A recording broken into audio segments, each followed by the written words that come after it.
Et bonjour à tous, bienvenue sur la chaîne de l'Hexamone Crypto. Nous sommes le lundi 18 mars 2024, 7h50, à l'heure à laquelle je fais cette vidéo. On est toujours dans le vert, ça fait plaisir parce qu'on a un Bitcoin qui a poussé hier pour la clôture. La clôture est pas mal, la clôture hebdomadaire est pas mal, on aurait pu faire mieux, mais c'est déjà pas mal. Je vais vous montrer tout ça au travers de cette vidéo. Et bien sûr, je vais vous montrer des cryptos très intéressantes en fin de cette vidéo, donc restez bien jusqu'au bout parce qu'il y a du très lourd comme d'habitude, vous le savez. Mais d'abord, on va regarder pourquoi notre cher boss de Binance trouve que le Bitcoin pourrait aller au-delà des 80K.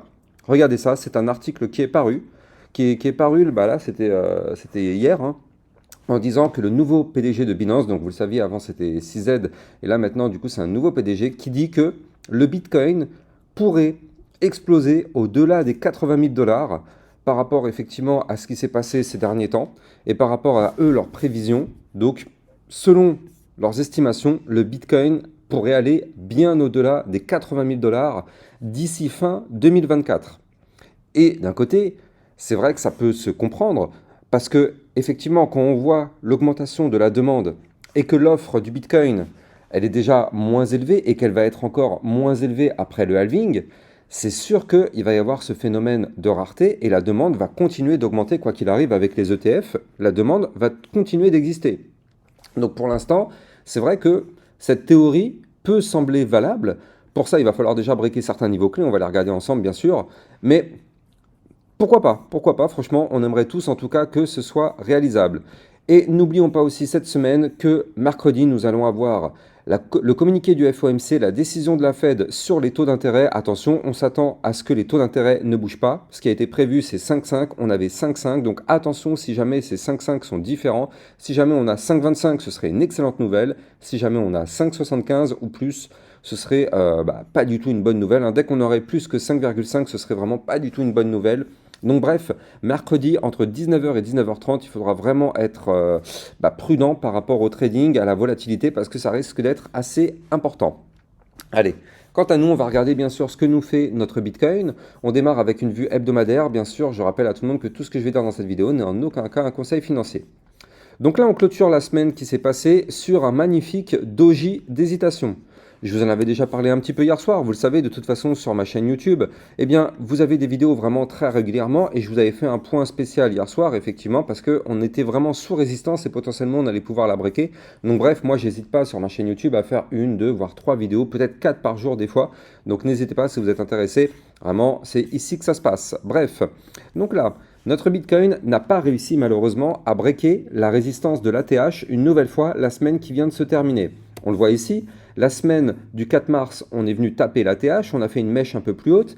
La semaine précédente, donc c'est-à-dire la semaine du 11 mars, eh bien, on a fait aussi pareil un nouvel ATH en termes de mèche, ici, vu qu'on a été chercher les 73 718 dollars.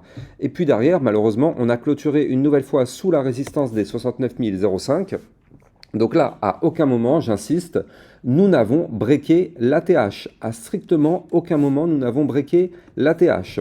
Nous sommes toujours, malheureusement, bloqués par cet ATH qui est là, on le sait, c'est notre résistance absolue. Donc ça ne sert à rien pour l'instant de faire des plans sur la comète. Tant que cet ATH n'est pas breaké, on fait des mèches ici, hein, comme c'est le cas, on fait des mèches, mais on n'avance pas.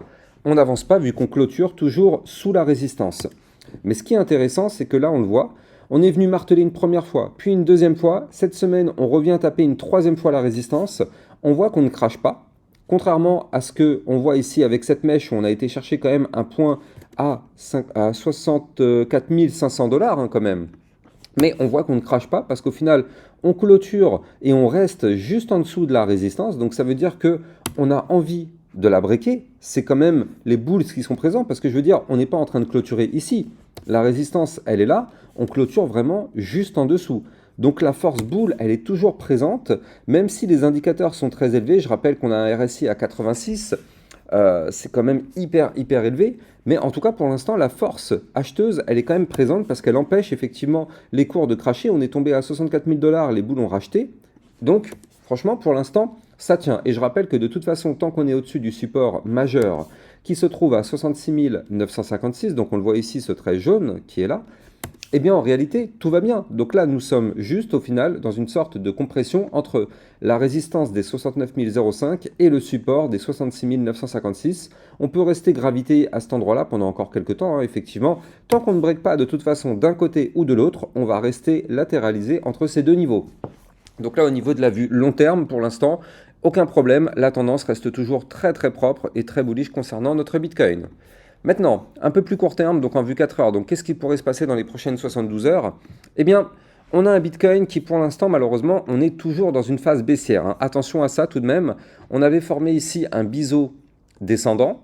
Ce biseau descendant a été breaké par le haut. Bon, bah effectivement, ça, il a suivi les statistiques, et tant mieux, hein. Les statistiques, normalement, quand on est sur un biseau descendant, c'est que ça pète par le haut. Donc, on a suivi ces statistiques.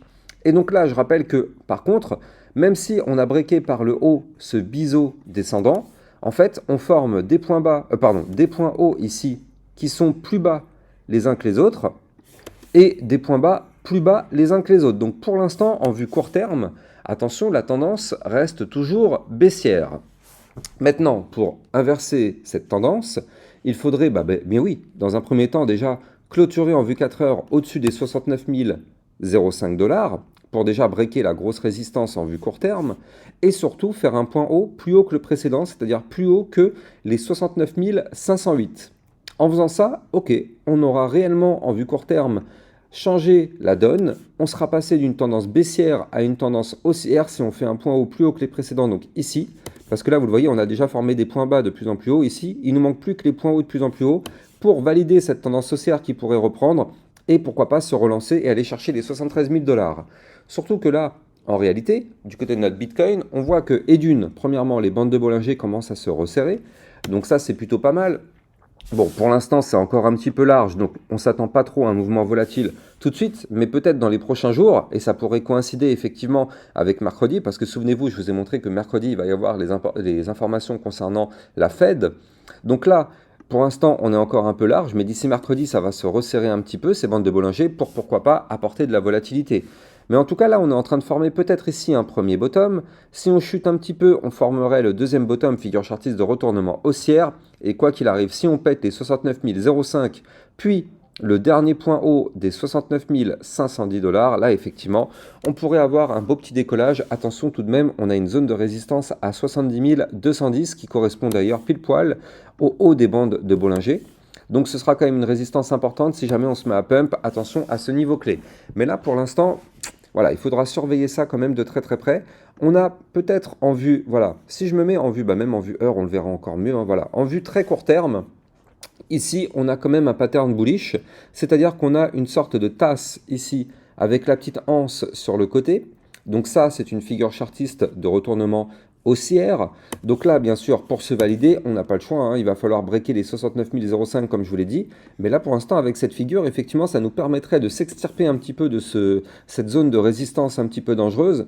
Et pourquoi pas aller chercher des points plus hauts, parce que je vais vous donner la target de cette figure chartiste en ta séance en vue heure. Alors c'est de la vue heure, hein, donc ce ne sera pas non plus extrêmement puissant.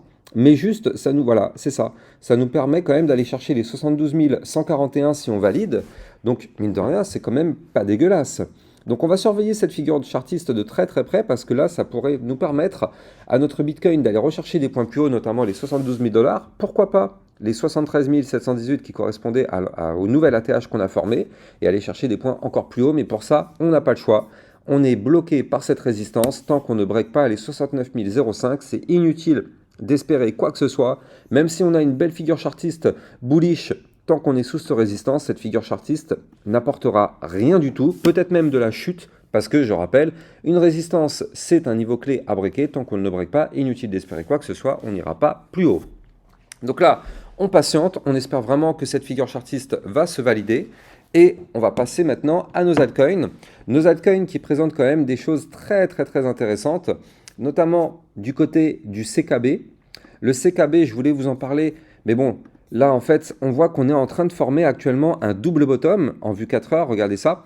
Premier bottom, deuxième bottom. Avant de vous donner les niveaux clés, je rappelle que les likes et les commentaires sont fortement appréciés. C'est grâce à ça, bien sûr, que ma chaîne YouTube continue d'évoluer. Donc j'ai besoin de votre force pour propulser ma chaîne YouTube vers le haut. Et donc là, On démarre donc avec notre CKB. Effectivement, on a un double bottom. Je rappelle, double bottom, figure chartiste de retournement haussière. Mais attention, tant que la ligne de coup du pattern n'est pas validée, il n'y aura rien. Or, nous, pour notre CKB, la ligne de coup du pattern, elle se trouve ici. Elle se trouve à 0,019358. Donc tant qu'on ne fait pas une clôture 4 heures au-dessus de ce niveau-là, malheureusement, le double bottom n'est pas validé. C'est un double bottom à 13,8%. Donc effectivement, on pourrait voir un CKB qui se met à performer pour aller chercher, pourquoi pas, la target du pattern au 0,021746. Attention, c'est une target théorique. En cours de route, on aura une grosse résistance à 0,020,284, puis une autre ici à 0,020,775. Donc effectivement, le CKB, moi en tout cas, si on pète et si on valide, ce serait une crypto intéressante à surveiller. Donc pourquoi pas, affaire à suivre. La crypto Kava, que je vous avais donnée en crypto pépite il y a quelques jours, parce que celle-là, regardez ça, sur du long terme, c'est une crypto qui n'a pas encore explosé, donc c'est pour ça que cette crypto est extrêmement intéressante. La crypto Kava n'a pas encore explosé, c'est-à-dire qu'elle a fait son bear market, puis derrière, elle a commencé sa phase d'accumulation, et on est toujours actuellement dans cette phase d'accumulation. Donc pour l'instant, tant qu'on ne pète pas ce range par le haut, et on voit d'ailleurs que la semaine dernière, on a été chercher ce haut du range, malheureusement sans avoir réussi à le breaker.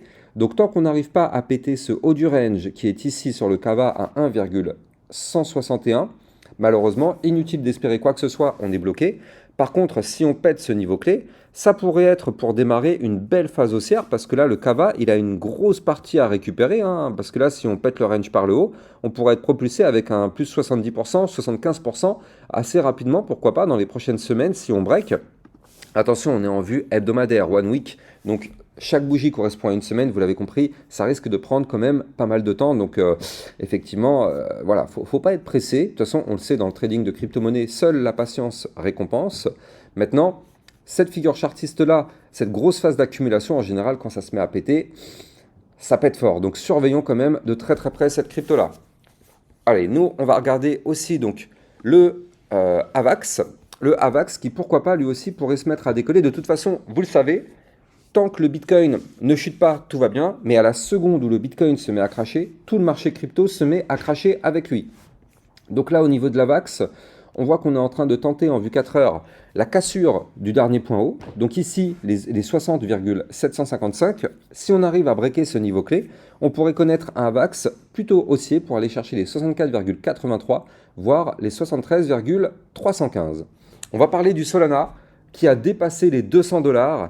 Mais si vous voulez trader toute cette volatilité, je rappelle que le lien de parrainage Binance se trouve en description de cette vidéo. Grâce à mon lien de parrainage, vous allez pouvoir bénéficier d'un bonus de 10% à vie sur vos frais de trading. Donc n'hésitez pas à taper dedans sur la durée. Ça commence à ramener pas mal de pépettes. Donc là, le Solana qui nous fait du coup une nouvelle cassure de résistance. On a breaké hier les 197,81 $ qui était la zone de résistance. Bien sûr, si on pète cette résistance, on va chercher la suivante, tout simplement. Donc là, on va chercher les 200 $. Attention, zone de résistance, seuil psychologique, les 200 $. On a quand même une résistance ici aussi à 204,976.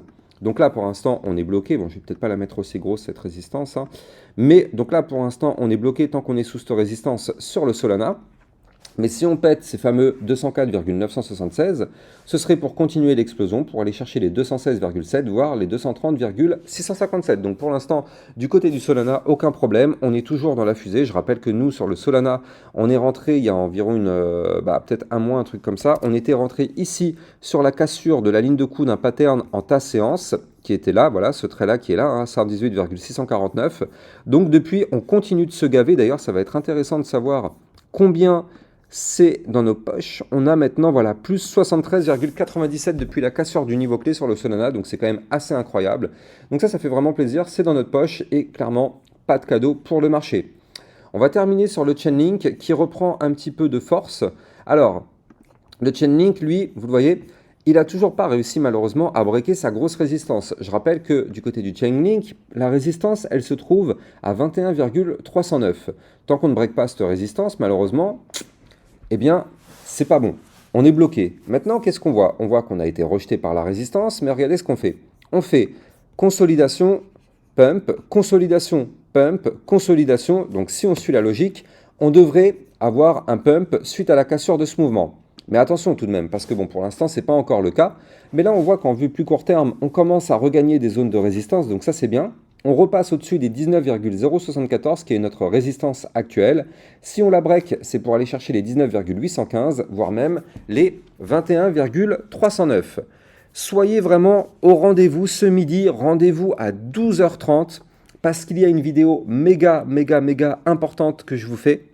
Une vidéo sur comment optimiser vos profits pour le bull run. Donc là-dedans, on va parler stratégie, on va parler de plein de choses, on va parler des pièges. Ça, cette vidéo, elle arrive à 12h30. Je compte sur vous pour être massif à la regarder parce que clairement, c'est peut-être, vraiment peut-être la vidéo la plus importante que je vais faire sur cette année 2024. C'est la vidéo qui va vous permettre justement à comprendre et à sortir victorieux d'un bull run, parce que je rappelle qu'un bull run, c'est pas parce qu'on a un bull run qu'on va tous avoir des profits, il y en a qui vont avoir des pertes alors qu'on part en bull run. Donc là, effectivement, il va falloir vraiment bien décortiquer cette vidéo en détail, et ça arrive à 12h30, c'est une vidéo masterclass, c'est pour vous, 12h30, rendez-vous sur ma chaîne YouTube. Bref, quant à moi, j'ai plus qu'à vous souhaiter une excellente journée, je vous dis à tout à l'heure bien sûr sur ma chaîne YouTube, ciao ciao.